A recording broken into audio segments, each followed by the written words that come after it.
আসন্ন ঈদুল ফিতরে রংপুর বিভাগের মহাসড়ক যানজটমুক্ত এবং নিরাপদ করতে সচেষ্ট হাইওয়ে পুলিশ। আসন্ন ঈদুল ফিতরকে সামনে রেখে হাইওয়ে পুলিশ রংপুর রিজিয়ন ব্যাপক নিরাপত্তা পরিকল্পনা হাতে নিয়েছে। রংপুর বিভাগের প্রবেশদ্বার হচ্ছে গোবিন্দগঞ্জ।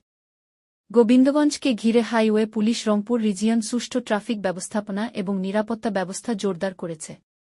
শুধুমাত্র গোবিন্দগঞ্জ এবং পলাশবাড়ী মহাসড়ক এলাকায় অতিরিক্ত অর্ধশত পুলিশ ফোর্স মোতায়েন করা হচ্ছে।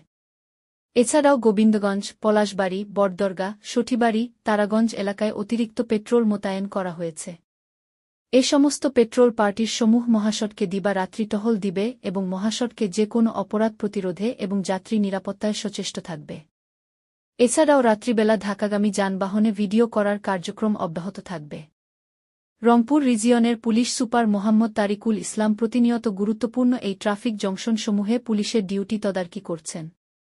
সেই সাথে তিনি গোবিন্দগঞ্জ, পলাশবাড়ী এবং সঠিবাড়ী বাজারে চলমান সড়কের কাজ দ্রুততার সাথে সম্পন্ন করার জন্য নির্বাহী প্রকৌশলী গাইবান্ধা এবং প্রজেক্ট ইঞ্জিনিয়ার